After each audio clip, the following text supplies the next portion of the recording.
Friends को मेरा प्यार भरा नमस्कार। आज की इस वीडियो में हम जानेंगे कि रंग पंचमी का पर्व कब है और इसकी पूजन विधि क्या है और इसकी पौराणिक कथा क्या है, यह क्यों मनाया जाता है। होली के 5वें दिन यानी चैत्र माह के कृष्ण पक्ष की पंचमी तिथि को रंग पंचमी का त्योहार मनाया जाता है। रंग पंचमी का पावन पर्व देवी देवताओं को समर्पित है। इस दिन हवा में गुलाल उड़ाते हैं। मान्यता है कि रंग पंचमी के दिन सभी देवतागण धरती पर आकर रंग और गुलाल अबीर से होली खेलते हैं। यह पर्व महाराष्ट्र, मध्य प्रदेश, छत्तीसगढ़, राजस्थान और अन्य कई जगहों पर मनाया जाता है।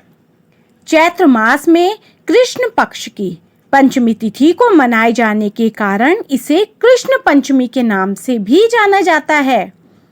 वहीं कुछ जगह पर इसे देव पंचमी और श्री पंचमी के नाम से भी जाना जाता है।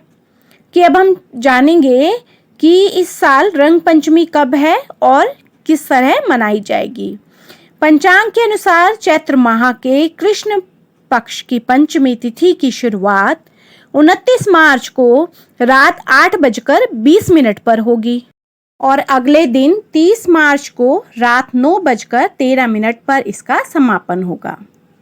उदया तिथि को देखते हुए रंग पंचमी का पर्व 30 मार्च को मनाया जाएगा। इस दिन देवताओं के साथ होली खेलने का समय सुबह 7:46 से 9:19 तक रहेगा।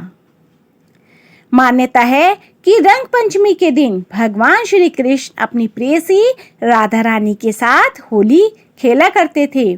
इसके अलावा इस दिन देवी देवता भी आसमान से फूलों की वर्षा करते हैं। इसलिए रंग पंचमी के दिन हवा में अबीर गुलाल उड़ाने की परंपरा निभाई जाती है। साथ ही रंग पंचमी के दिन श्री कृष्ण के साथ राधा रानी की पूजा की जाती है। इस दिन श्री कृष्ण और राधा रानी को गुलाल अर्पित किया जाता है, जिससे सभी मनोकामनाएं पूर्ण होती है।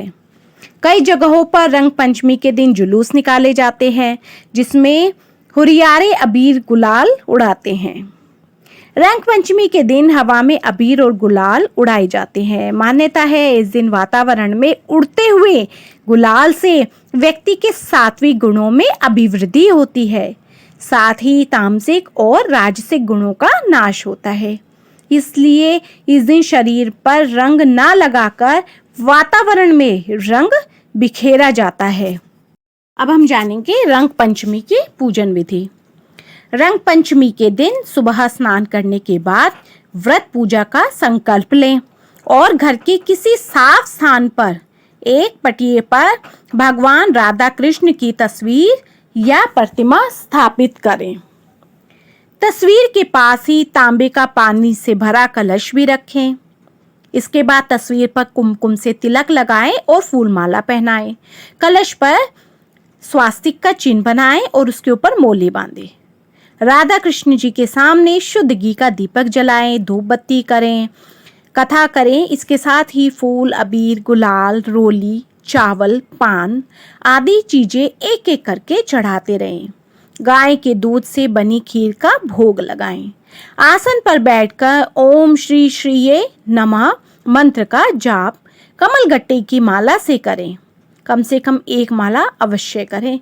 कलश में रखे जल को घर के हर कोने में बाद में छिड़क दें। ऐसा करने से लोगों के घर में सुख समृद्धि बनी रहती है। और अंत में भगवान राधा कृष्ण जी की कथा करके आरती करें और खीर का प्रसाद परिवार के लोगों में बांट दें। राधा कृष्ण की कृपा से आप सबकी सभी मनोकामनाएं पूर्ण होंगी। करेंगे रंग पंचमी की कथा। तो बोलो श्री कृष्ण भगवान की जय, राधिका जी की जय। पौराणिक कथा के अनुसार जिस प्रकार त्रेता युग की शुरुआत में भगवान विष्णु ने धूलि वंदन किया था, अर्थात भगवान विष्णु ने इस युग में अलग अलग तेजों में रंगों के रूप में अवतार लिया था। भगवान कृष्ण ने अलग अलग रंगों में अवतार लिया था। वैसे ही होली ब्रह्मांड का एक तेजो उत्सव है। होली का संबंध श्री कृष्ण के विविध रूप, कला और गुणों से है। मान्यता के अनुसार चैत्र मास की पंचमी के दिन भगवान कृष्ण ने राधा जी के साथ होली खेली थी।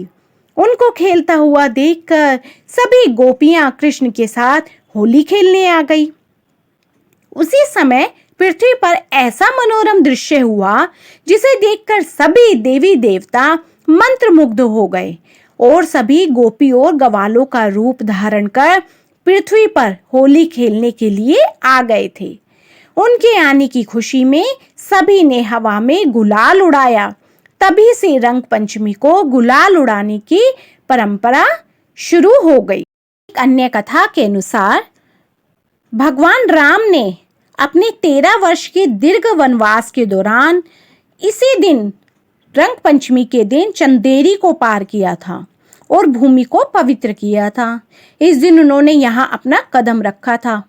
यही कारण है कि रंग पंचमी होली के 5 दिन बाद करीला के एक पहाड़ी पर दिया जाति के लोग भगवान राम के आने की खुशी मनाते हैं।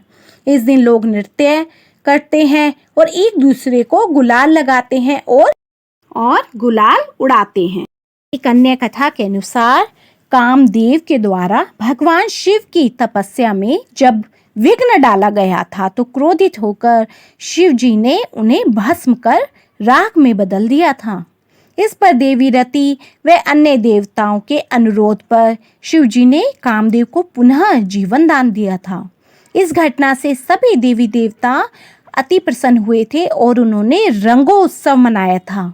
ऐसी मान्यता है कि रंग पंचमी का त्योहार इसी घटना के बाद से मनाया जाना शुरू हुआ था।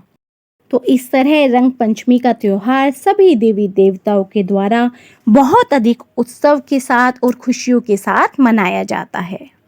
तो फ्रेंड्स, आपको मेरी ये वीडियो पसंद आई हो तो मेरी वीडियो को ज़्यादा से ज़्यादा लाइक, शेयर एंड सब्सक्राइब जरूर कीजिए और बेल आइकन जरूर दबा दीजिए ताकि न्यू वीडियोस का नोटिफिकेशन आपको ऑन टाइम मिलता रहे। तो बोलो राधे कृष्ण की जय, शिव जी पार्वती की जय।